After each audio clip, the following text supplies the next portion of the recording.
영상으로 예배드리는 모든 이삭교회 성도님들 주님의 이름으로 환영합니다. 사랑하는 여러분, 코로나로 인해서 저희가 오늘도 영상으로 예배를 드립니다. 비록 이 시간 우리가 함께 모여서 예배드리지는 못하지만 이 시간 하나님의 말씀을 사모해서 예배를 드리는 모든 성도님들에게 하나님의 말씀이 주시는 위로와 은혜가 있기를 주님의 이름으로 축복합니다. 우리 다 같이 주의 보좌로 나아갈 때에 함께 찬양하겠습니다.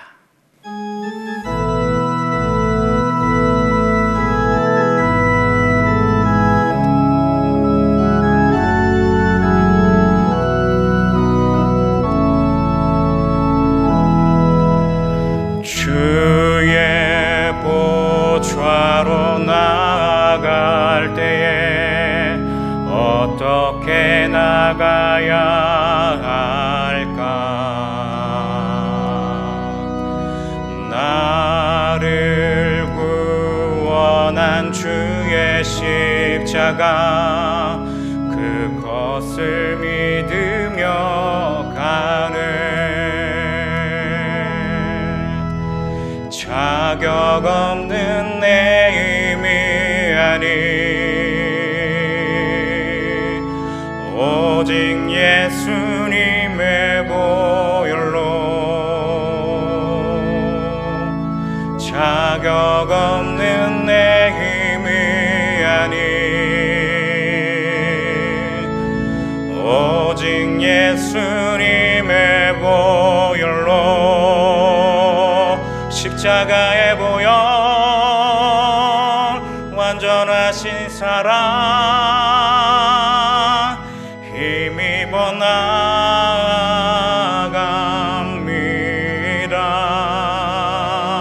십자가의 보혈 완전하신 사랑 힘입어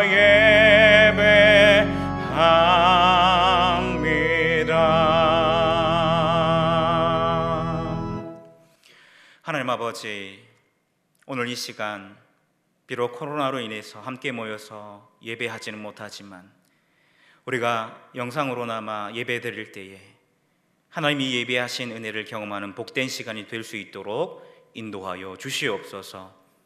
말씀을 통해 위로가 필요한 자에게 위로를 주시고, 회복이 필요한 자에게 회복을 주시고, 생명이 필요한 자에게 생명을 허락하여 주시옵소서. 감사합니다. 살아계신 우리 주 예수 그리스도의 이름으로 기도드립니다. 아멘. 이 시간 사도신경으로 우리의 신앙을 고백하겠습니다. 전능하사 천지를 만드신 하나님 아버지를 내가 믿사오며 그 외아들 우리 주 예수 그리스도를 믿사오니, 이는 성령으로 잉태하사 동정녀 마리아에게 나시고 본디오 빌라도에게 고난을 받으사 십자가에 못 박혀 죽으시고 장사한 지 사흘 만에 죽은 자 가운데서 다시 살아나시며 하늘에 오르사 전능하신 하나님 우편에 앉아 계시다가 저리로서 산자와 죽은 자를 심판하러 오시리라. 성령을 믿사오며 거룩한 공예와 성도가 서로 교통하는 것과 죄를 사하여 주시는 것과 몸이 다시 사는 것과 영원히 사는 것을 믿사옵나이다. 아멘. 찬송가 80장 함께 찬양 드리겠습니다.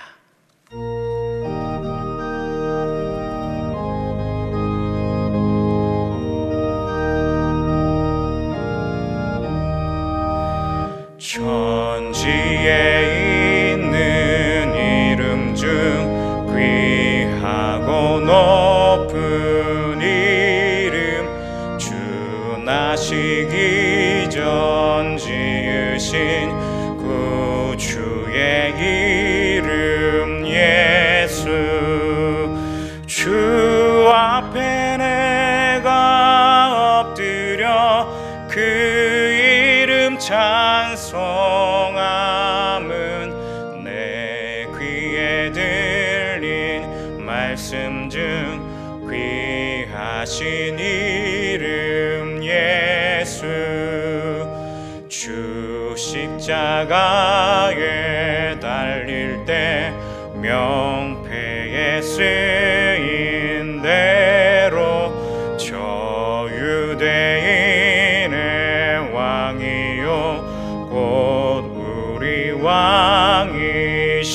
왕이시라. 주 앞에 내가 엎드려 그 이름 찬송함은 내 귀에 들린 말씀 중 귀하신 이름 예수. 지금도 살아계셔서 언제나 하시는 일, 나 같은 죄인 부르사 참 소망 주시도다. 주 앞에 내가 엎드려 그 이름 찬송함은 내 귀에 들린 말씀 중 귀하신 이름 예수. 주 예수께서 영원히 어제나 오늘이나 그 이름으로 우리에게 참 복을 내리신다. 주 앞에 내가 엎드려 그 이름 찬송함은 내 귀에 들린 말씀 중 귀하신 이름 예수. 아멘.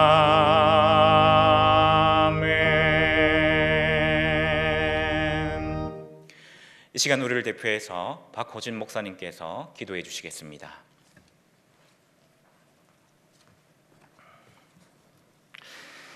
살아계신 하나님, 경배와 찬양을 올려드립니다. 이 시간 성삼위 하나님께서 홀로 모든 영광과 존귀와 찬양을 받으시기를 원합니다. 지금은 비대면 예배로 한 예배당 안에 모이지 못하지만 그 먼 옛날 주의 성전을 그리워하면서 예배했던 이스라엘 백성들과 같은 심정으로 눈을 들어 우리 하나님만 바라보게 도와 주시옵소서.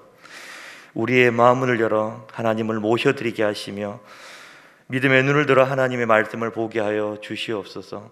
오직 하나님의 은혜로 저희들이 어디에 있든지 각자의 처소에서 하나님과 하나님의 말씀 앞에 머물게 하여 주시옵소서. 또한 저희들이 회개하는 것은 하나님 앞에 나와서도 하나님 왜 안 보이시냐고, 왜 말씀하지 않으시냐고 따지던 잘못된 모습이 있었음을 고백합니다. 이제 교회에 못 나오고 보니 우리가 얼마나 잘못 살았는지, 잘못했는지를 깨닫게 됩니다. 그리고 저희들의 어리석음 때문에 교회가 더 많이 어려워졌고 욕을 먹고 있습니다. 오직 예수님의 십자가 보혈로 저희들의 모든 죄를 사하여 주시기를 간절히 바라고 원합니다. 지금도 이 작은 코로나19 바이러스로 인해 우리 인간이 얼마나 연약한지를 다시 한 번 더 깨닫게 됩니다. 연약한 저희들을 불쌍히 여겨 주시옵소서. 특별히 병에 취약한 우리 시니어 부모님들과 연약한 어린이들을 지켜주시옵고, 아무쪼록 우리 교회의 모든 성도님들과 또 모든 시민들 나아가서 국민들과 열방의 모든 사람들이 이 질병에서 해방되는 은혜를 부어주시기를 간절히 소원하며 간구합니다.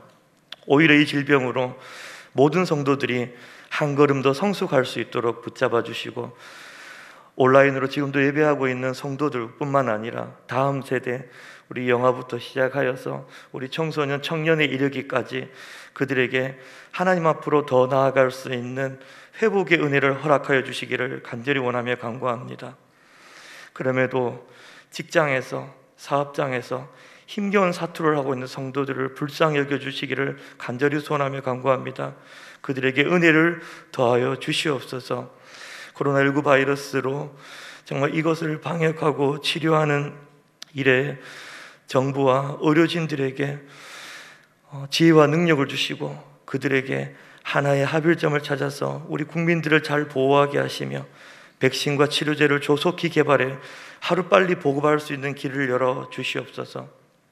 또한 참으로 차별을 금지하기 원하시는 우리 하나님께서 고아와 과부와 나그네를 돌아보셨던 그 마음처럼 우리 국민들이 서로 사랑하고 진정으로 차별 금지하기를 원하지만 악한 법은 통과되지 않도록 막아주시며 이 모든 인간의 법이 하나님의 선하신 섭리 아래 간섭받게 하여 주시기를 간절히 소원합니다.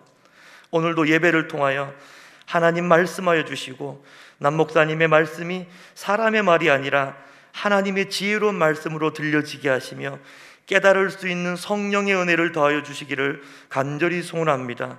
그리고 하나님의 말씀을 듣고 어두운 세상 가운데 우리를 빛으로 부르신 부르심을 깨닫게 인도하여 주시옵소서. 예배의 시종을 주님께 의탁하오며 살아계신 예수님의 이름으로 기도하옵나이다.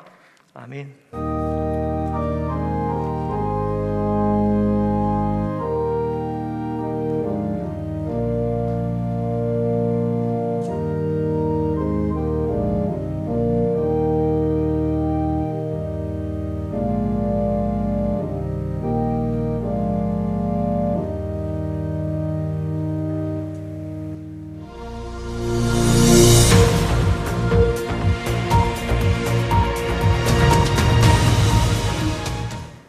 이삭교를 사랑하시는 모든 성도 여러분, 반갑습니다. 이삭뉴스 시간입니다.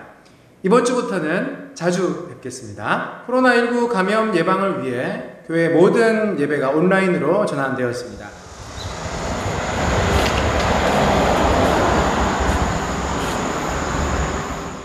주일 오전 예배는 오전 11시 홈페이지와 유튜브를 통해서 녹화 실황을 생중계하고 있습니다. 주일 오후 예배, 청년 예배는 오후 2시부터 실시간으로 생중계하고 있고요. 주일 오후 예배는 드리지 않습니다. 수요 기도회는 오후 7시 30분부터 실시간 생중계로 예배를 드리고 있고요. 새벽 기도회는 매일 6시 온라인 영상 예배로 드리고 있습니다. 또 편안한 온라인 예배를 위해서 유튜브에서 이삭교회 채널을 검색하신 후 좋아요와 구독, 알람 설정까지 해주시면 더욱더 편안하게 예배를 드리실 수가 있겠습니다. 모든 예배가 온라인으로 대체되었지만 주일학교의 여름사역 대체 프로그램은 진행 중에 있습니다. 우리 아이들이 가정에서 이 프로그램에 잘 참여할 수 있도록 우리 부모님들의 많은 관심과 격려 부탁드립니다. 한시골차 한국 방문 중이신 정국상 선교사님 가정이 오늘 저녁 비행기로 대만으로 출국하십니다. 영상으로 짧게 인사를 남기셨는데 함께 보실까요? 이사 지하호회도 신투문 주내의平安. 예, 제가 내일 안식월을 마치고 대만으로 다시 들어가게 되었습니다. 지난 2달 안식월 동안 많은 사랑과 관심 기울여 주셔서 고맙습니다. 이제 대만에 가게 되면 또 원주민 사역을 계속해서 할 계획입니다. 특별히 원주민 교회를 개척하려고 하는데 많은 기도와 또 관심 가져주시기 바랍니다. 감사합니다. 지금까지 8월 마지막 주 이삭뉴스였습니다. 한 주간도 말씀으로 승리하는 삶이 되시기를 바랍니다. 감사합니다.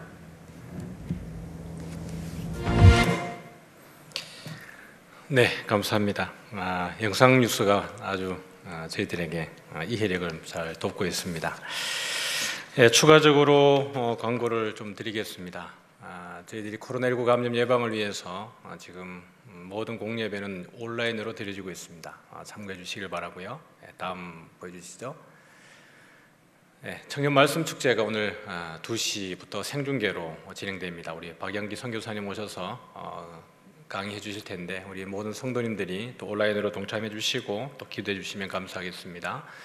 코로나19로 인해서 후반기 예정되었던 사역인 전도부와 푸른장수대학은 개강하지 않습니다. 후반기 사랑방 및 평신도 아카데미는 추후 공지하도록 하겠습니다.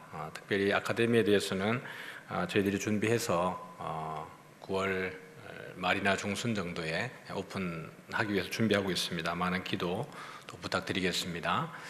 코로나19로 인해서 교육자 대면 신방은 지금 자제하고 있고 비대면 신방으로 전환하게 되었습니다. 그래서 우리 교구에서 이루어지고 있는 가정 방문에서 만나는 신방은 당분간 비대면으로 전환하게 되었습니다. 양해 부탁드리고요. 정국선 선교사님 또 조인혜 선교사님 오늘 출국하십니다. 기도 부탁드리겠습니다. 네, 다음 보여주시고요. 부설별 여름 사역 대체 프로그램 진행 중에 있습니다. 계속해서 여러분 기대해 주시고, 특별히 가정에서 역할들을 잘 감당해 주셔서 교사들이 또 애쓰고 수고하는 만큼의 또 아름다운 열매들이 잘 맺어질 수 있도록 또 협력해 주시면 감사하겠습니다. 네, 교육자 휴가입니다. 오늘 영상 뉴스 앵커였던 우리 황성훈 목사님, 또 우리 이사학교회 마스코트 진길창 목사님이 9월 휴가입니다. 우리 이모티콘 아니고 기프티콘이죠.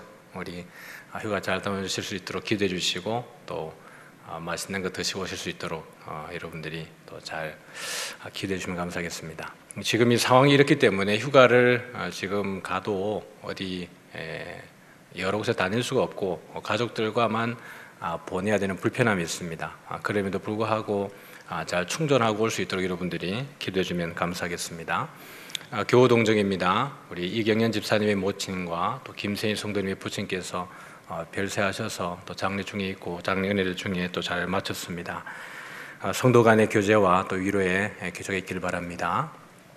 예, 제가 기도하겠습니다. 참 좋으신 하나님 아버지, 코로나19로 인하여서 또 저희들이 주일 대면하지 못하고 또 비대면으로 온라인으로 예배를 드리게 되었습니다. 하나님, 우리 성도님들의 일상을 주님께서 잘 아시는 줄 압니다. 또 고난 중에 있고 또 어려움 중에 있는 성도들을 주님께서 위로해 주시고 또 믿음의 강건함을 허락하셔서 이 어려운 가운데에도 또 의인은 믿음으로 말미암아 산다고 하였사오니 우리가 그런 믿음 안에 든든히 세워질 수 있도록 우리 주님 함께하여 주옵소서. 특별히 이 예배를 드리는 가운데에 또 온라인으로 예물을 드리는 귀한 손길들이 있습니다. 하나님께서 또 11조와 감사와 또 선교와 건축과 목적 헌금들을 통해서 하나님 앞에 또 우리의 믿음을 올려드리는 모든 손길들마다 복 주시고, 또 예물을 통해서 우리의 전 존재가 또 하나님께 드림받은 것을 고백하는 귀한 신앙 고백도 우리에게 허락하여 주시기를 원합니다. 또 손이 비어드리지 못하는 손길들 가운데도 하나님께서 위로하시고 그들의 모든 전 삶을 받아주셔서 우리의 삶으로 하나님 앞에 제물로 드리는 귀한 인생 되어질 수 있도록 하나님 함께하여 주옵소서. 오늘도 말씀을 함께 나눌 때에 전하는 자와 듣는 자가 함께 은혜 안에 거하게 하시고, 또 이 말씀을 통해서 우리의 삶 가운데에 또 믿음의 순종을 드러낼 수 있는 귀한 시간 될 수 있도록 하나님 함께하여 주옵소서. 예수님 이름으로 기도드리옵나이다. 아멘. 우리 하나님 말씀 함께 보겠습니다. 우리 요한복음 7장 우리 1절부터 9절까지 말씀을 제가 봉독하겠습니다. 요한복음 7장 1절부터 9절까지인데요. 성경을 찾으시고 또 눈으로 따라오시면 되겠습니다.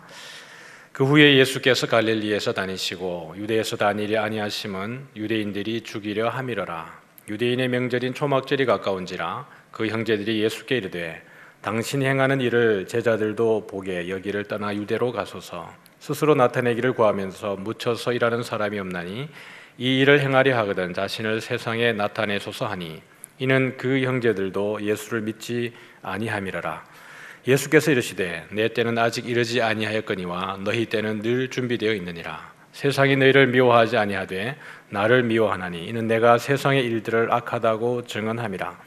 너희는 명절에 올라가라. 내 때가 아직 차지 못하였으니 나는 이 명절에 아직 올라가지 아니하노라. 이 말씀을 하시고 갈릴리에 머물러 계시니라. 아멘.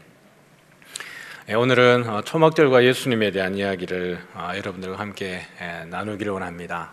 오늘 설교를 좀 미리 보면 초막절의 의미와 또 성전에 대한 내용을 좀 보려고 합니다. 초막절을 다루면서 예수님이 오늘 말씀을 하시는 그 장소와 일들이 벌어지고 있는 현장이 성전 어느 한 부분에서 일어나고 있기 때문에 이 부분의 의미, 또 초막절이 가지고 있는 구속사적 의미도 짧게 한번 보기를 원합니다. 그리고 본문이 오늘 상당히 길죠. 긴 가운데에 세 부분으로 나누어서 명절이 가까울 때, 또 명절 중간에, 또 명절 끝날, 큰 날에 이렇게 나누어서 내용들을 좀 살펴보도록 하겠습니다. 초막절의 의미를 보면 장막절이라고도 부르고 또 초막절이라고도 하고 수장절이라고도 불려지기도 합니다. 그래서 추수하는 절기, 또 저장하는 절기로서 수장절의 의미가 있죠. 그래서 출애굽기 23장을 보면 맥추절을 지키라. 이는 내가 수고하여 밭에 뿌린 것의 첫 열매를 거둠이니라. 또 또 수장절을 지키라 이는 내가 수고하여 이룬 것을 연말에 밭에서부터 거두어 저장하면이라 이렇게 이야기를 합니다. 출애굽기 또 34장에도 가보면 77절 곧 맥추의 초실절을 지키고 새말에는 수장절을 지키라 그랬는데 새말이라고 하면 이제 연말 또 새해 해가 바뀌는 때를 이야기합니다. 출애굽기에서 이 초막절의 명칭을 수장절이라고 하는 것은 상당히 의미가 있죠.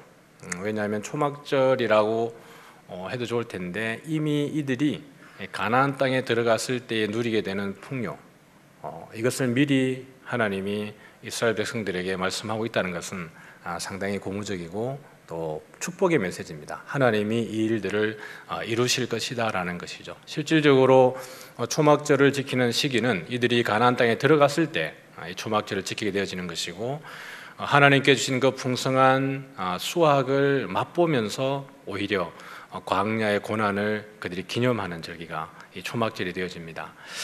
그래서 하나님이 이스라엘 백성들에게 만나를 주시면서 사람이 떡으로만 살 게 아니라 하나님의 입으로 나오는 모든 말씀으로 산다라고 말씀하셨던 것처럼, 그 말씀 앞에서 떡 앞에서 말씀을 기억했던 것처럼 풍요 앞에서 고난을 생각하게 되는 그런 하나님의 교훈적 메시지가 이 초막절 안에 있습니다. 그래서 이 초막절은 광야 40년의 생활을 기념하고 기억하는 그런 절기이죠. 그래서 풍성한 추수의 상황에서 광야의 여정을 기억하고, 이것이 하나님의 전적인 은혜임을 기억하는 겁니다. 우리가 이 땅에 들어와서 누리는 것이 우리의 힘이 아니었구나. 하나님이 이미 그렇게 예정하셨고 계획하셨던 일들을 우리가 여기서 맛보게 되어지는구나. 이 40년이 하나님의 은혜였다. 이런 고백을 하는 것이 초막절의 의미가 되겠고요. 또 이런 비를 간구하는 절기이기도 합니다. 건기가 끝나고 새로 농사를 위해서 비가 필요한 시기, 그러니까 새해의 시작이죠. 그러니까 7월 나팔절은 새로운 해의 시작을 알리는 절기이기도 합니다. 7월 달에는 나팔절이 있고 또 속죄일이 있고 초막절이 있죠. 그러니까 특별히 이 초막절은 이른 비를 간구하는 시기입니다. 새로운 농사의 시작이죠. 추수감사절의 의미도 있습니다. 6월절은 보리추수, 7절은 밀, 그다음에 초막절은 여러 이제 과일들의 추수, 가을 전체적인 추수에 대한 의미를 가지고 있습니다. 그래서 우리가 11월 달에 우리 지키는 추수감사절의 의미, 시기적으로 보면 달로 보면 맞지 않지만 어떤 의미적으로 보면 이 수장절, 초막절이 우리의 사실은 추수감사절기와 어떤 동일한 의미를 가지고 있기도 합니다. 그래서 유대인의 절기를 보면 초막절이 여기 있죠. 이쪽에 있는데 티슈리월에 들어가 있습니다. 그래서 신년에 보면 이제 나팔절이 신년을 알리는 절기이기도 하고요. 그래서 이때가 우기의 시작이고 이른 비가 필요한 시기입니다. 왜냐하면 이제 밀을 다시 뿌리고 보리를 뿌려야 되는 시기이기 때문에 또 비가 필요하죠. 건기 동안 땅이 말라 있기 때문에 비가 와야 땅을 개간하고 농사를 지을 수 있습니다. 그래서 그 다음에 보면 6월절이나 무교절 이 시기는 이제 건기가 시작되는 마지막 그때 밀과 보리를 추수해야 하기 전에 필요한 이제 늦은 비가 필요한 시기입니다. 그래서 하나님이 이른 비와 늦은 비를 이스라엘 백성들에게 허락하시는 거죠. 이스라엘 백성들이 하나님의 말씀을 듣지 않을 때 하나님이 그들이 하셨던 이야기가 내가 하늘 문을 닫아서 이른 비와 늦은 비를 너에게 주지 않겠다, 이런 이야기를 하는 거예요. 그래서 이스라엘 백성들에게는 그 지리적 특성상 비가 절대적으로 필요합니다. 하늘에서 비가 내려도 그 땅이 물을 다 머금어 버리고 흘려 보내 버리기 때문에 이스라엘 백성들에게는 절대적으로 물이 필요하고, 그래서 그들이 늘 준비했던 것이 큰 웅덩이를 준비를 많이 했던 겁니다. 그래서 그들이 가지고 있는 물의 근원이라고 하는 것은 그들의 인위적으로 파는 물 웅덩이와 또 하나님이 참 그들이 베풀어주는 원천적으로 솟아나오는 샘이 있는데, 그들이 원천적인 샘을 얻기라는 것은 쉬운 일이 사실 아니었던 거죠. 그래서 오늘 이 초막절의 의미는 또 다른 의미에서 보면 열방이 주께로 나와서 구원의 즐거움을 누리는 절기다. 요한복음에는 3번의 6월절이 나옵니다. 그래서 예수님의 공생애를 3년이라고 보는 이유가 요한복음의 그 3분의 6월절을 통해서 그렇게 유출을 하고 있는데요.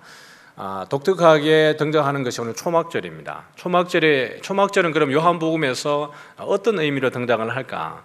광야에서 이스라엘 백성들이 그냥 40년의 그 광야를 기억하고 광야의 고난을 기억하고 그들의 풍요로움을 누리는 그런 즐거움에서 그치는 것일까라고 생각하면 그보다 훨씬 더 큰 구속사적인 의미를 가지고 있는 겁니다. 그래서 스가랴서 14장에 보면 이렇게 이야기를 하는 겁니다. 예루살렘을 치러 왔던 이방 나라들 중에 남은 자가 해마다 올라와서 그 왕 만군의 여호와께 경배하며 초막절을 지킬 것이라. 스가랴가 이야기하는 것은 마지막에 말일에는 모든 열국들이 하나님의 백성들을 쳤던 그들조차도, 이방인들조차도 하나님께 나와서 무엇을 지키라는 거예요? 초막절을 지키라고 하는 겁니다.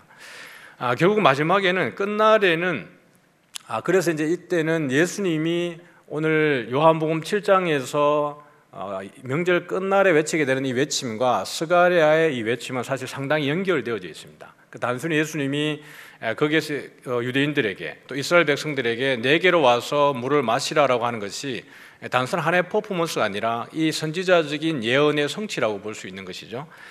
그래서 마지막 날에는 보면 말일에 여호와의 전의 산이 모든 산 꼭대기에 굳게 설 것이요 모든 작은 산 위에 뛰어나리니 만방이 그리로 모여들 것이라. 많은 백성이 가며 이르기를 오라 우리가 여호와의 산에 오르며 야곱의 하나님의 전에 이르자. 그가 그의 길을 우리에게 가르치실 것이라. 우리가 그 길을 행하리라 하리니 이는 율법이 시온에서부터 나올 것이며 여호와의 말씀이 예루살렘에서부터 나올 것임이니라. 이사야의 메시지입니다. 마지막 날에는, 말세에는, 끝날에는 만방이 하나님의 전으로 모여들게 될 것이다라는 거예요. 초막절은 유대인들만의 절기가 아니라 결국 마지막 날에는 메시아가 오시게 되고 예수님 오시게 되면 그때는 모든 열방이 주께로 와서 하나님의 구원을 노래하게 되어지는 절기가 초막절이라는 거예요. 6월절을 시작해서 또 맥추절을 지나서 이 수장절 초막절에 이르게 되었을 때 사실 구원의 그 단계들을 이 절기 속에서 보여주고 있는 겁니다. 그래서 초막절은 그들의 구원을 즐기고 누리는 아주 가장 큰 명절이기도 하는 것이죠.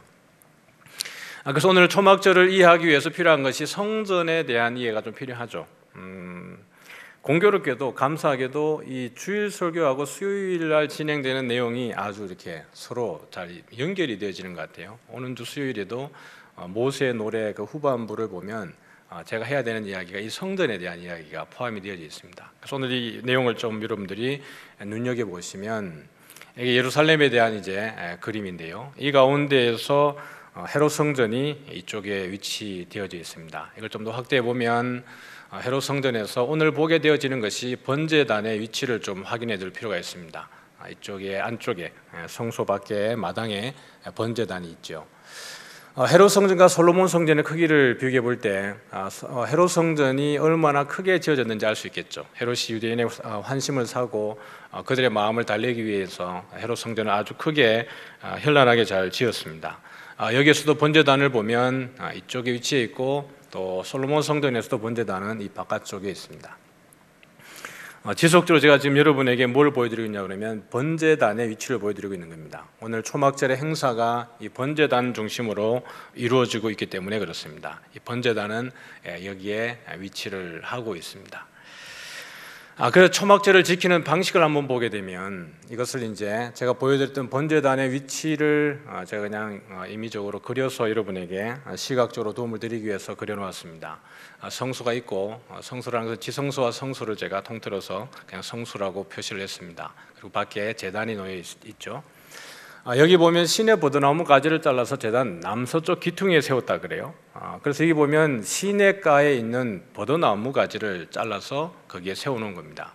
그래서 절기 동안 매일 새로운 것으로 하루하루 이 7일 동안 지키는데 매일 이 버드나무 가지가 오래 가지 않지 않습니까? 날씨도 덥기 때문에 금방 시들어버리면 매일매일 새로운 가지를 거기에다 교체해 두었다고 합니다. 그리고 이 가지가 기울어지는 방향을 제단 쪽으로 기울어지겠다 그래요. 그래서 제단 위에서는 한 명은 물을 붓고 한 명은 포도주를 붓는 관제와 전제의 행사를 이 가운데에서 매일 진행을 했다라고 합니다.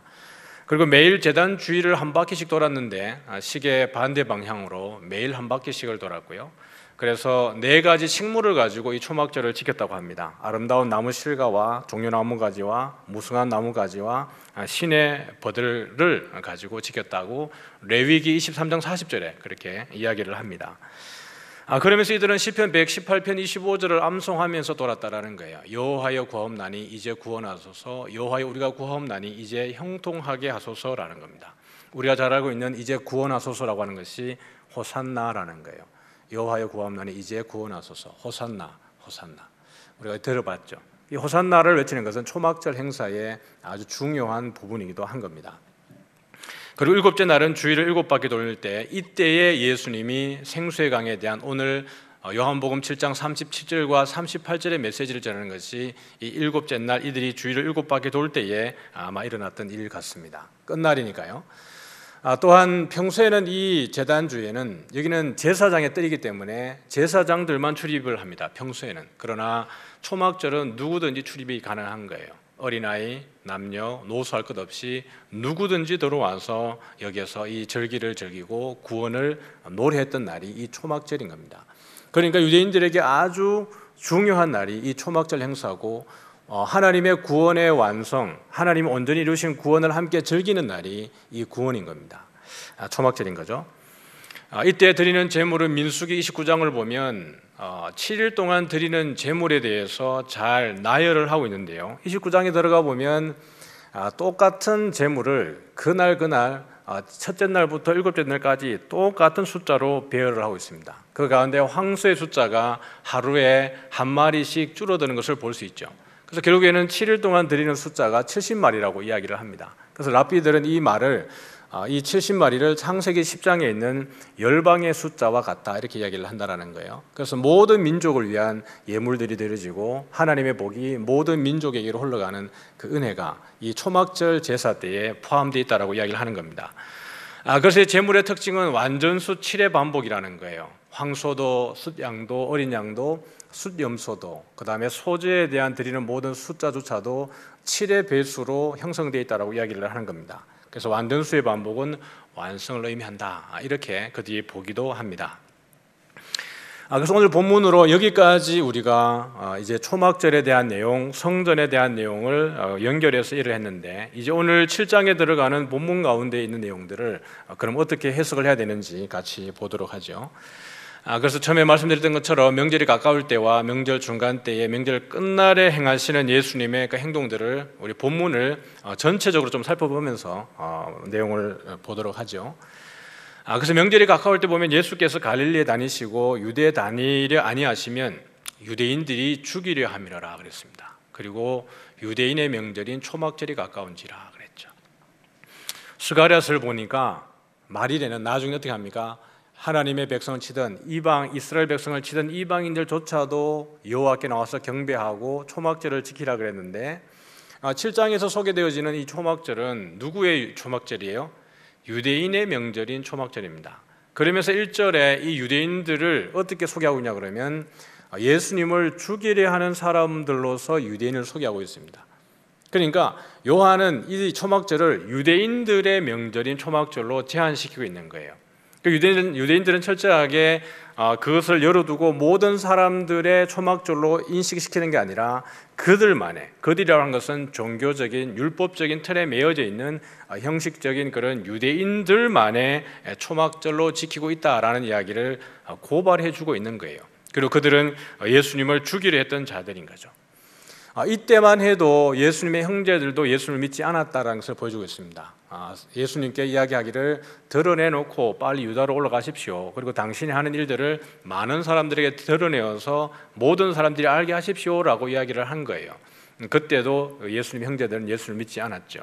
그러나 이후에 예수님의 제자들도 동생들도 예수를 믿게 되었고, 또 야고보는 예루살렘 교회에 아주 큰 기둥으로 잘 사역을 했던 동생이기도 합니다. 예수님이 미움을 당했던 이유는 세상에 대해 세상을 악하다라고 정언했기 때문이다. 그 요한복음을 제가 시작을 할 때 요한복음의 세상은 두 가지 개념에서 소개되고 있다고 말씀을 드렸습니다. 한 가지는 악의 어둠의 주관자들이 활동하는 영역으로서의 세상, 심판의 대상으로서의 세상으로 소개했고, 또 하나의 세상은 구원받아야 될 대상으로서의 세상을 이야기하고 있습니다. 근데 오늘 이 유대인들이 가지고 있는 그 세상은 뭐죠? 하나님의 심판의 대상으로 소개되어지고 있는 겁니다. 그때 예수님은 내 때가 아직 이르지 아니했기 때문에 아직은 올라가지 않겠다라고 하면서 예수님은 갈릴리에 머물러 계시는 거예요. 머물러 계신 줄 알았는데 나중에는 올라가시게 되죠. 그러면서 제 동생들이 다 올라가고 난 이후에 나중에 나타내지 않고 은밀하게 올라갔습니다. 그러는 가운데에 유대인들이 예수님을 찾으면서 그들이 어디 있느냐, 분명히 예수라는 사람이 왔을 텐데 어디에 있느냐라고 이야기할 때 예수에 대해서 무리 중에 수근거림이 많다 그랬습니다. 유대인들도 예수님을 찾고 또 많은 무리들도 그 가운데 예수님에 대해서 수근거림이 많았어요. 왜냐 그러면 이미 예수님이 예루살렘에서 행하셨던 일들이 많습니다. 이적과 기적과 표적과 여러 가지 일들을 행했고, 특별히 오늘도 언급되어지겠지만 38년 된 병자를 고친 것이 안식일에 고쳤습니다. 그런 일들을 보았기 때문에 이 사람에 대해서, 예수님에 대해서 어떤 사람들은 좋은 사람이라고 말하고 어떤 사람은 아니라, 이 사람은 선동하는 선동꾼이다라는 그런 이야기들이 오고 갔었습니다. 이때 예수님이 명절 중간에 되어서 예루살렘 성전에 올라가서 가르치신 거예요. 분명히 처음에는 올라가지 않았는데 예수님의 등장은 이 절기가 진행되었던 중간 정도에 올라가서 성전에서 가르치기를 시작하신 거예요. 사람들은 그렇습니다.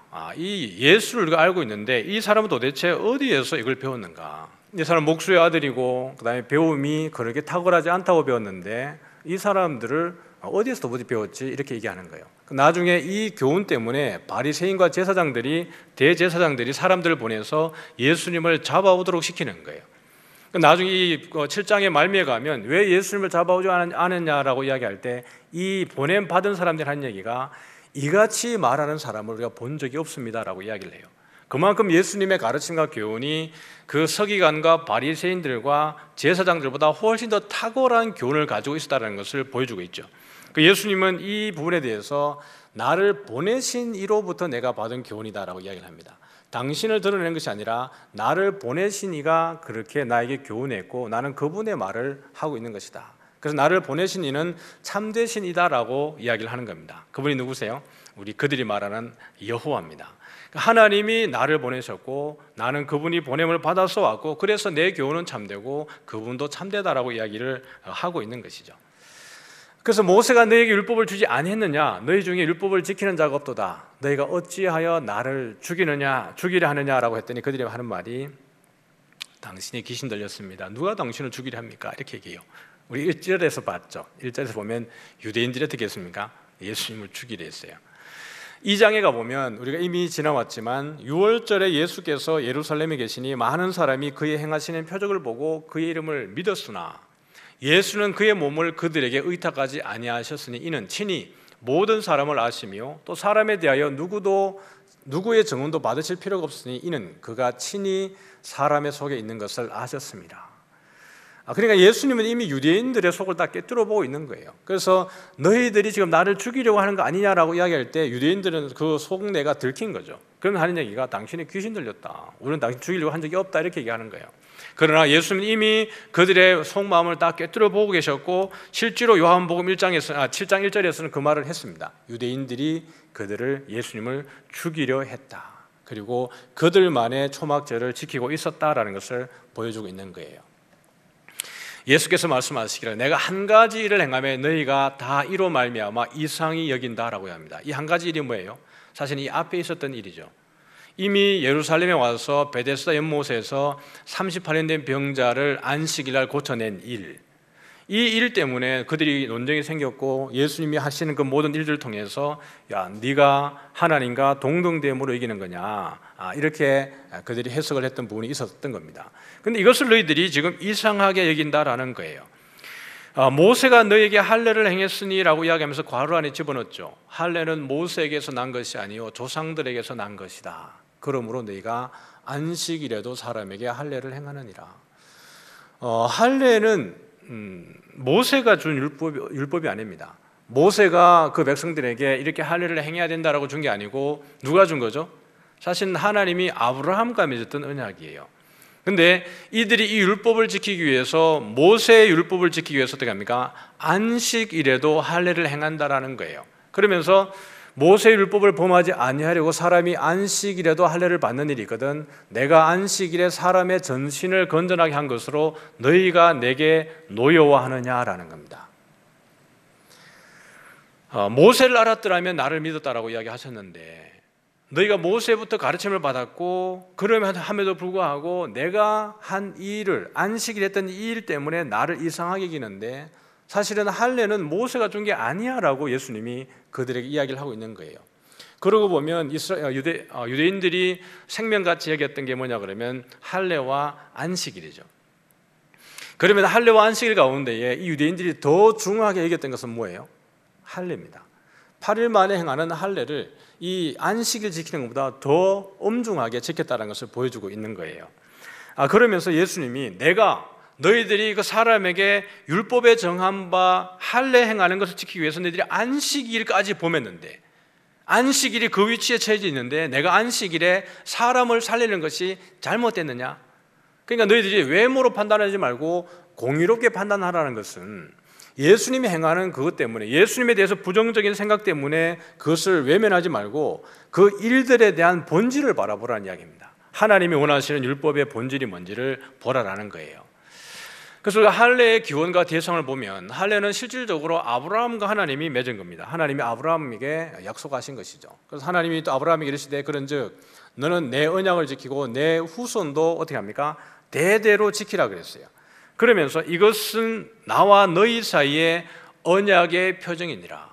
그래서 유대인들은 할례는 우리 믿음의 조상인 아브라함과 하나님이 맺었기 때문에 나중에 그 이스라엘 유대인들이 지옥문에 내려가다가도 누가 앉아있냐고, 아브라함이 지옥문에 딱 앉아있다가 그 내려가는 사람이 할례를 받았는지 안 받았는지 보고 할례를 받았으면 어떻게 해요? 지옥문에 내려가는 그 사람을 끄집어낸다라고까지 믿었습니다. 그만큼 할례를 대단하게 여겼고 할례는 그들만의 전유물로 생각을 했습니다. 그런데 이들이 좀 모르는 부분이 있죠. 너희의 대대로 모든 남자는 집에서 난 자나 또는 너희 자손이 아니라 이방 사람에게서 돈으로 산 자를 막론하고 난 지 8일 만에 할례를 받을 것이라 그랬어요. 그러니까 유대인들만이 아닙니다. 아브라함의 혈통적 후손뿐만 아니라 그 가운데 있는 이방인이라 할지라도, 돈으로 산 자라 할지라도 그 가운데 속한 자들은 8일 만에 할례를 받아라는 거예요. 너희 집에서 난 자든지 너희 돈으로 산 자든지 할례를 받아야 하리니 이에 내 언약이 너희 살에 있어서 영원한 언약이 되려니와 라고 이야기를 합니다. 그러니까 할례는 혈통적인 아브라함의 후손에게만 효력이 있는 게 아니라 하나님의 은혜를 입은 모든 사람들에게는 할례가 그들에게는 유효하다는 것을 보여주고 있는 거예요. 그래서 아브라함의 복은 도대체 누구를 위한 것인가? 유대인들만을 위한 것이 아브라함의 복인가라는 거예요. 그래서 아브라함을 하나님이 갈대우르에서 불러내고 하란에서 불러내게 되어질 때 여호와께서 아브라함에게 이르시되 너는 너의 고향과 친척과 아버지의 집을 떠나 내가 내게 보여줄 땅으로 가라. 내가 너로 큰 민족을 이루고 내게 복을 주어 내 이름을 창대하게 하리니 너는 복이 될지라 그랬죠. 그러면서 너를 축복하는 자에게 내가 복을 내리고 너를 저주하는 자에게 내가 저주하리니 땅의 모든 족속이 너로 말미암아 복을 얻을 것이라. 땅의 모든 족속이. 하나님이 아브라함을 불러낼 때 이미 아브라함의 혈통적 후손에게만 복을 준 게 아니라 아브라함을 통해서 모든 족속이 복을 받는 것이 하나님이 처음에 아브라함을 불러낼 때부터 가졌던 계획이었습니다. 그래서 아까 스가랴를 통해서 보고 이사야를 통해서 봤지만 말일에는, 종말에는, 끝날에는 모든 열방이 주께로 돌아와서 하나님을 경배하고 그 초막절을 지킨다라는 것은 하나님의 구원의 즐거움에 참여하게 되어진다는 것을 이야기하는 겁니다. 그러니까 7장에서 고발하는 것이 유대인의 명절인 초막절이라고 이야기한 것은 유대인들이 뭔가를 크게 왜곡하고 있고 하나님의 그 복음을, 하나님의 구원의 경륜을 잘 못 이해하고 있다는 것을 지적해 주는 겁니다. 결국에는 모든 사람이 열방이 주께로 나와서 그 초막절을 지켜야 하고 번제단은 그들만 도는 것이 아니라 모든 열방들이 들어와서 그 번제단을 하루에 한 바퀴씩 돌고 일곱째 날에는 7바퀴를 돌아야 되는 거예요. 그 예수님이 왜 누구든지 목마르거든 내게로 와서 마시라고 하는지 조금 더 뒤에 가서 보도록 하죠. 그래서 이들은 예수님을 죽이고자 하는 사람이 아니냐라고 예루살렘에 있는 사람 중에 그런 말들을 하게 되어지는 거예요. 그러면서 보라, 드러나게 말하되 그들이 아무 말도 아니하는도다. 당국자들은 이 사람을 참으로 그리스도인인 줄 알았는가? 이렇게 한 거예요. 그럼 이렇게 말하는 사람도 지금 이 예수가 그리스도라고 알고 있는 거예요? 아니면 모르고 있는 거예요? 모르고 있는 거예요. 보라, 드러나게 말하는데 아무도 그에게 다른 말을 안 하는도다. 당국자들은 이 사람을 참으로 그리스도인 줄 알았는가? 이 말을 하는 사람도 예수님에 대해서 지금 긴가민가한 거예요. 하는 일을 보니까, 표적을 보니까 분명히 그리스도인 것 같은데 아닌 것 같기도 하고. 근데 당국자들이 보니까 예수님을 안 잡는 거예요. 잡질 않는 거예요. 그러면 이 당국자들도 이 사람을 진짜 그리스도로 알고 있는 건가? 이런 의문들이 생겼던 거죠.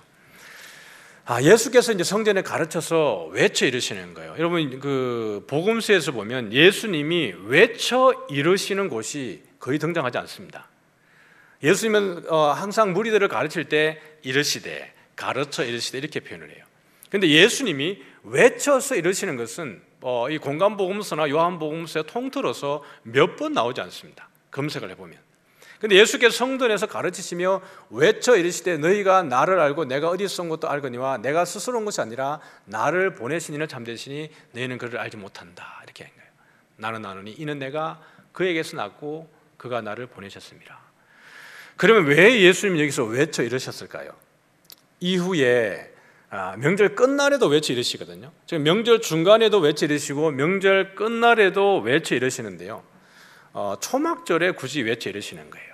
왜냐하면 사람들이 많이 모였기 때문에 그렇습니다. 지금 예수님이 하신 이 말씀이 무리들이 많이 모여서 이 축제를 즐기고 있는 중에 예수님이 말씀하고 있다는 걸 보여주는 거예요. 크게 외쳐야 되는 상황에 예수님이 놓여진 것을 보여주는 겁니다. 쉽게 말하면 우리가 결혼식 가가지고 보면 우리 하객들이 많이 오죠. 그러면 기독교의 식으로 드릴 때는 다들 조용히 예배 모드로 이렇게 전환되어져서 예배를 참여합니다. 그러나 기독교 예배식으로 진행되지 않는 결혼식장 가보면 어떻게 합니까? 주례사가 어떤 말을 하든지 말든지 밖에서는 그냥 즐기는 거예요. 그 잔치를, 결혼식을 막 시끄럽게 하는 게 목적이 아니라 와서 사람들을 만나고 기뻐하고 교제하고 그 반가움들을 그 시간 안에 다 나누는 거예요. 그러다 보면 주례사의 말이 들립니까 안 들립니까? 주례사의 말은 그 앞에 있는 신랑 신부만 듣게 되어져 있어요. 그래서 주례를 대부분 이 두 사람을 향해서 주례를 하게 되어지죠. 만약 거기에서 이 주례사가 많은 사람들에게 동일하게 메시지를 전하려고 그러면 어떻게 하겠어요? 더 크게 외치고 사람들을 이목을 집중시켜야 되는 거예요. 예수님이 지금 여기서 외쳐 이르시는 목적은 그 사람들에게 예수님의 그 존재를 외쳐 알리셔야 되기 때문에 그렇습니다. 나는 누구란 얘기예요? 나는 나를 보내신 이로부터 난 자라는 거예요. 그러니까 피조된 존재가 아니라는 것을 여기서 한 번 더 이야기를 하십니다. 나는 하나님이 만들어 놓은 피조물이 아니야라는 거예요. 나는 하나님에게서 나온 자라는 것을 그들에게 다시 한번 외쳐서 가르쳐주고 있는 겁니다. 그래서 예수님을 그들이 잡았지 않았던 이유는 아직 그 때가 이르지 않았기 때문에 그렇습니다. 예수님의 때가 될 때 예수님은 그들에게 체포되고 십자가에 달리게 될 겁니다. 그 영광의 때를 맞이하게 될 거예요. 그러나 이 때가 이르지 않았기 때문에 그들은 아무도 예수님을 잡을 수 없었어요.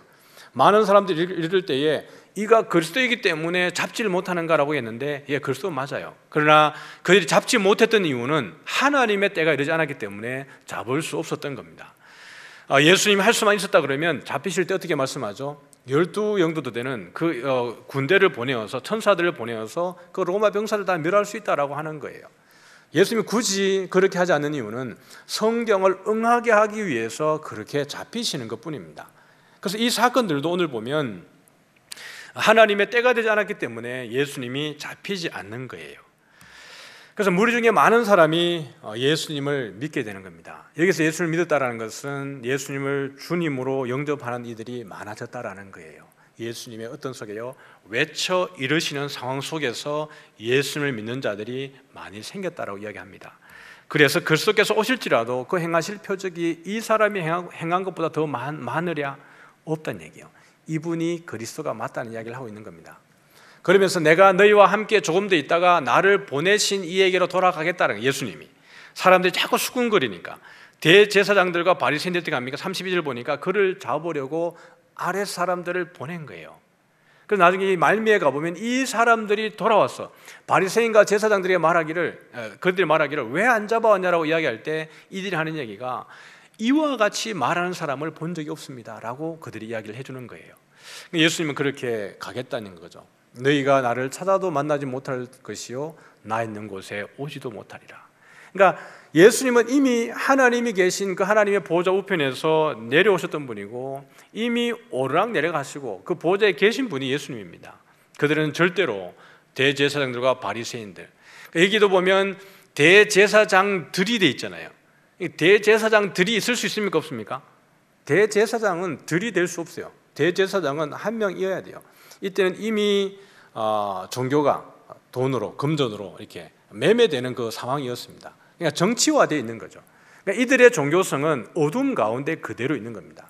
그래서 니고데모가 밤에 예수님께 나왔던 것은 이 유대인들의 영적인 상황, 이스라엘의 상황을 그들에게 보여주고 있는 거죠. 성직이 이미 매매되던 시기가 이 시기였습니다.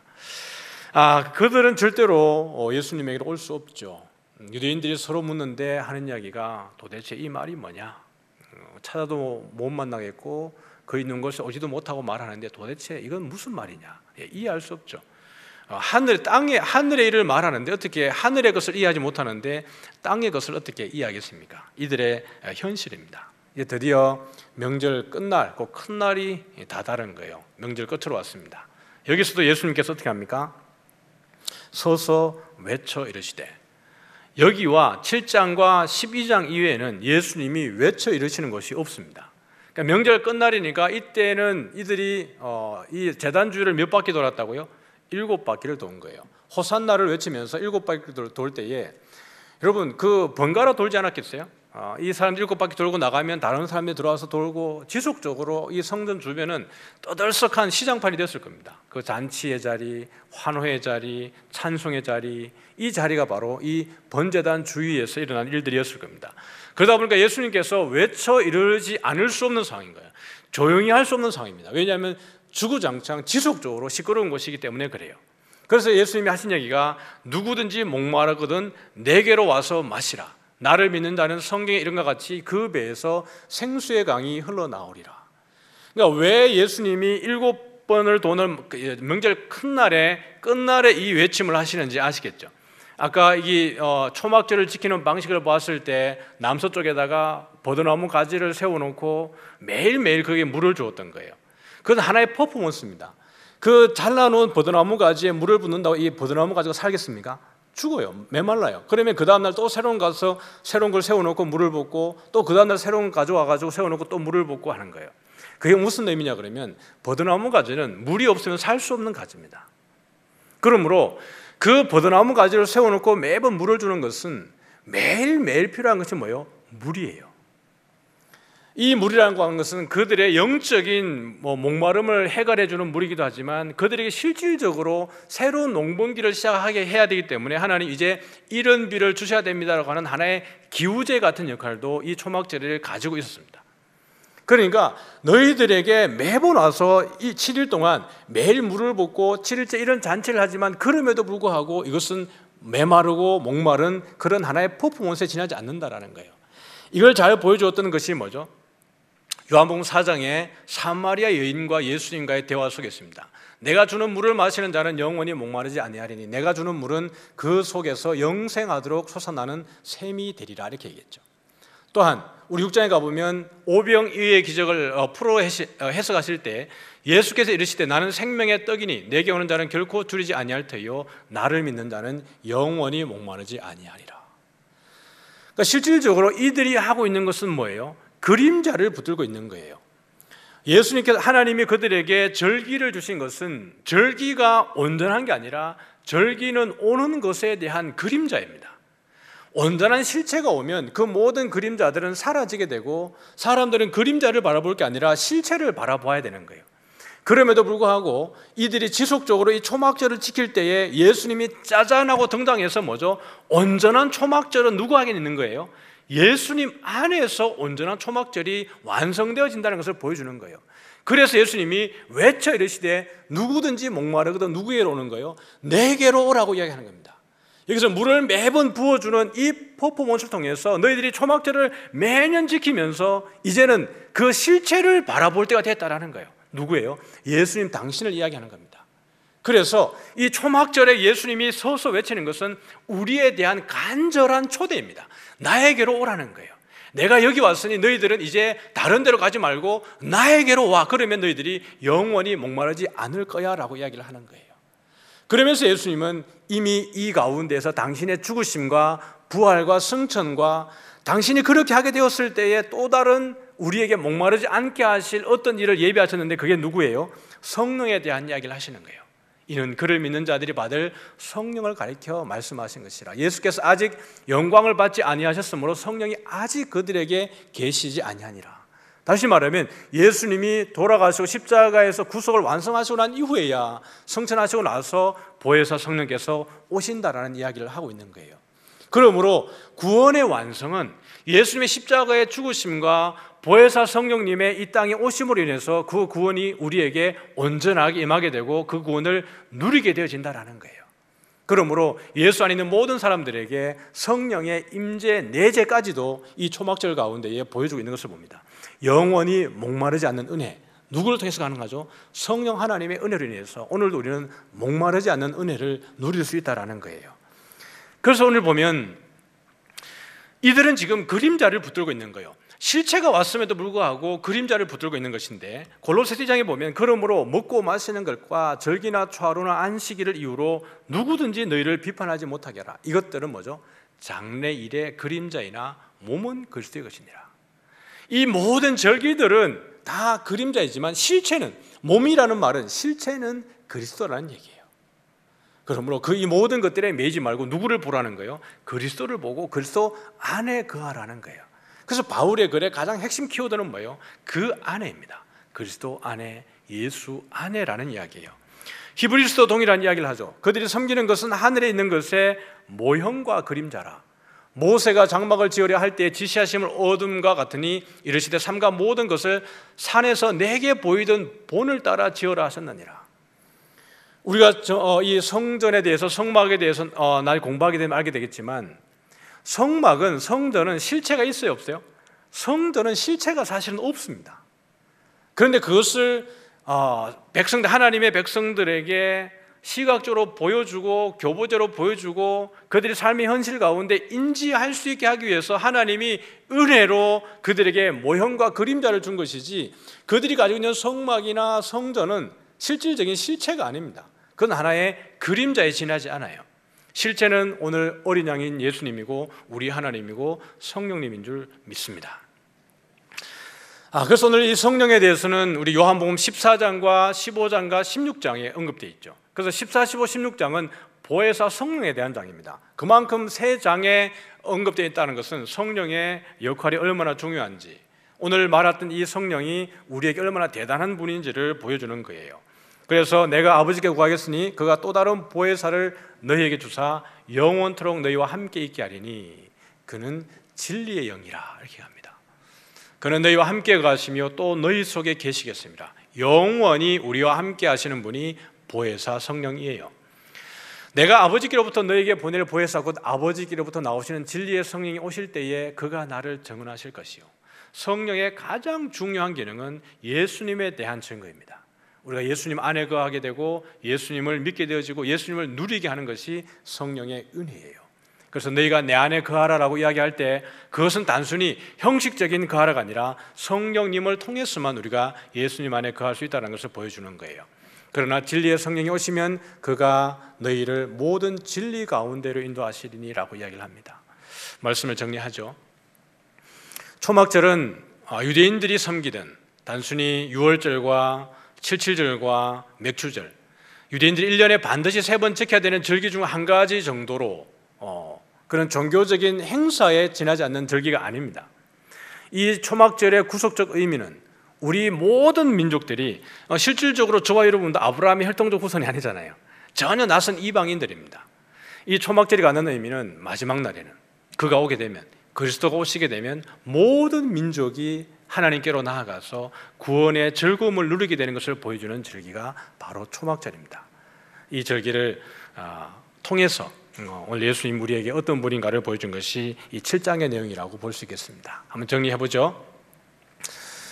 같이 한번 여러분 오늘 온라인 예배 드리시는 분들도 같이 한번 읽어보면 좋겠습니다. 같이 저와 읽죠. 초막절은 우리 구원의 완성을 보여주는 예표적인 절기이다. 이 구원의 완성을 보여주는 절기가 바로 초막절이라고 볼 수 있습니다. 두 번째는 한 영혼 구원을 위한 초막절의 예수님의 외침은 나를 향한 간절한 초대이다. 실질적으로 그 당시에 돌았던 유대인들, 그 남녀노소 누구나 할 것 없이 돌았던 그 사람들을 부르는 예수님의 간절한 초대가 뭐죠? 서서 외쳐 이르시되라는 거예요. 예수님이 외쳐 이르신 것은 별로 없습니다. 이 외쳐 이르시는 것은 2000년 전에 그들만을 위한 외쳐 부르심이 아니라 오늘 저와 여러분과 또 이 고난 가운데 있는 우리 주변에 있는 많은 사람들 향한 외침이 바로 예수님의 그런 간절한 외침인 줄 믿습니다. 그러면 오늘도 여러분들 가운데 한 주간 살아갈 때에 하나님이 우리를 얼마나 사랑하시는가, 예수님을 얼마나 사랑하셔서 예수님의 콜링을, 예수님의 우리 향하신 그 소명 부르심에 대해서 우리가 응답할 수 있었는가, 이 구원의 즐거움과 감격을 누릴 수 있는 여러분 되어지기를 소원합니다. 우리는 이방인들이에요. 멸망받을 수밖에 없고 심판, 저주의 대상이었던 우리가 하나님의 은혜에 의해서 구원에 참여하게 되어지는 것, 이 초막절을 통해서 오늘 7장을 통해서 누리시기를 소원합니다. 세 번째 보면 버드나무가 시냇가에 심겨진 것이 복인 것처럼 우리가 예수님 안에 거하게 된 것이 복입니다. 시편에 보면 시냇가에 심겨진 나무예요. 시냇가에서 그냥 어쩌다 그냥 저절로 자는 게 아니라 시냇가에 심겨진 나무가 철을 따라 열매를 맺으며 심겨진 수동태요. 오늘 예수님 안에 거하게 되는 것, 신적인 하나님의 은혜입니다. 우리의 수동태예요. 우리의 의지로 예수 믿는 게 아니라 예수님 안에 거하게 되어지는 것, 이건 하나님의 은혜죠. 이것이 복이라는 거예요. 그래서 그 제단 밑 옆에서 계속해서 물을 부었음에도 불구하고 메말라 비틀어지고 새 것으로 갈아져야 되는 그 버드나무가 아니라 시냇가에 심겨져 있는 그 나무인 것처럼 우리도 예수님 안에 있을 때 시냇가에 심겨서 철을 따라 열매를 맺는 은혜가 우리 모두에게 있는 줄 믿습니다. 마지막으로 예수님 안에 있는 자는 누구든지 보혜사 성령의 임재를 누리며 진리 안에 거하게 된다. 이게 초막절이 주는 아주 긴 메시지입니다. 구원의 그 즐거움을 그냥 누리는 것이 아니라 이 구원의 즐거움을 지속적으로 누리게 하기 위해서 우리에게 주신 것이 보혜사 성령의 은혜고, 보혜사 성령이 우리 안에 거하게 될 때 우리가 진리에게로 인도되어진다라는 거예요. 이단의 외침과 가르침이 아닌, 이 세속적 가치가 아닌 오직 진리 안에서 우리가 승리하게 되어진다라는 거예요. 이번 한 주간도 이 말씀을 붙들고 하나님의 은혜를 구하면서 내가 누리는 이 구원이 얼마나 놀라운 것인가, 이 구원이 얼마나 대단한 것인가, 그리고 하나님이 이 구원을 누리게 하기 위해서 어떻게 우리에게 은혜를 베풀어 주셨는가, 이 보혜사 성령 은혜까지 여러분들이 누리면서 한 주간 진리 안에서 승리하기를 주님의 이름으로 축복합니다. 다 같이 찬양하겠습니다. 우리 마라나타 찬양합니다.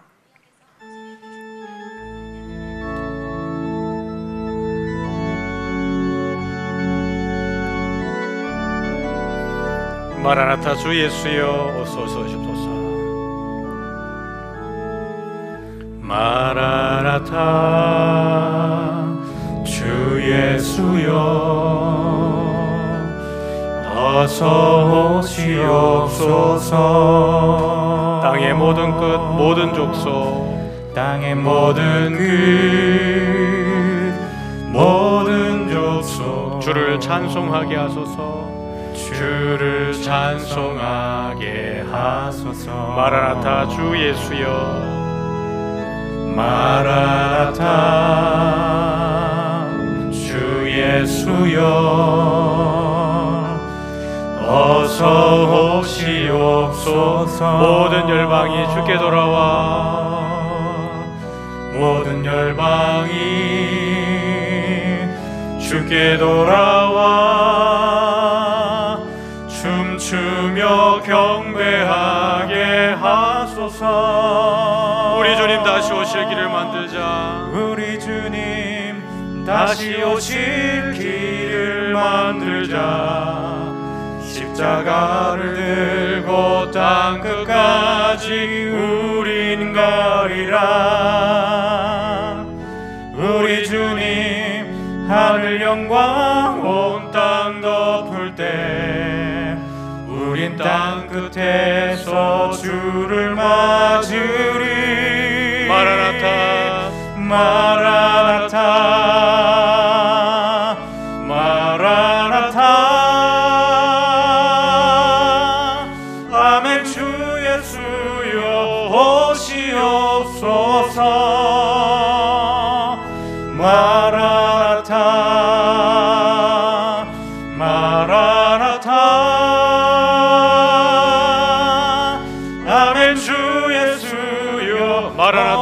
마라나타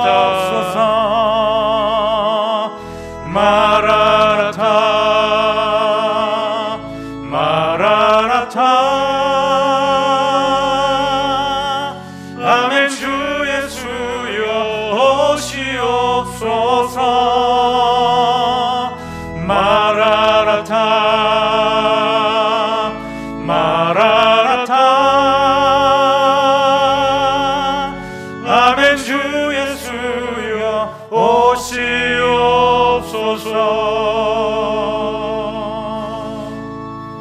좋으신 하나님 아버지, 허물과 죄로 죽었던 저희들입니다.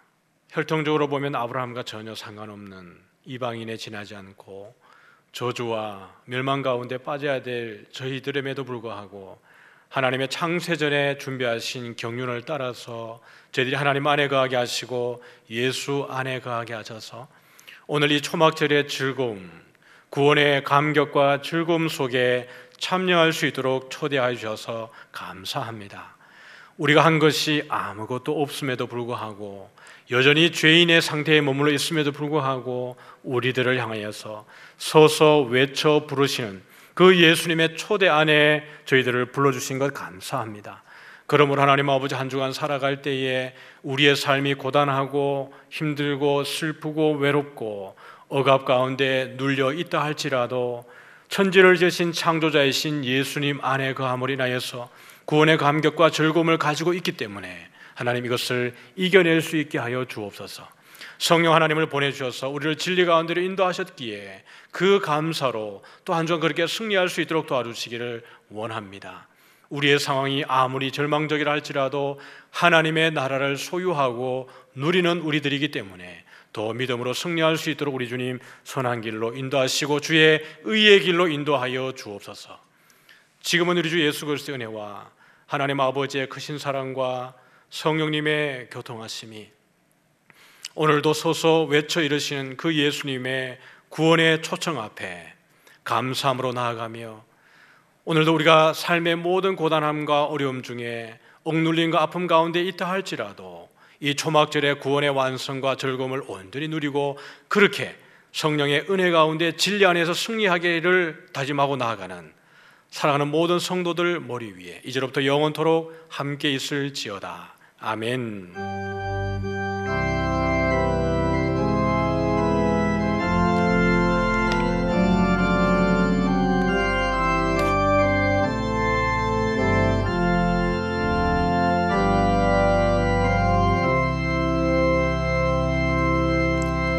네, 감사합니다. 예배를 마쳤습니다. 한 주간 승리하시기 바랍니다.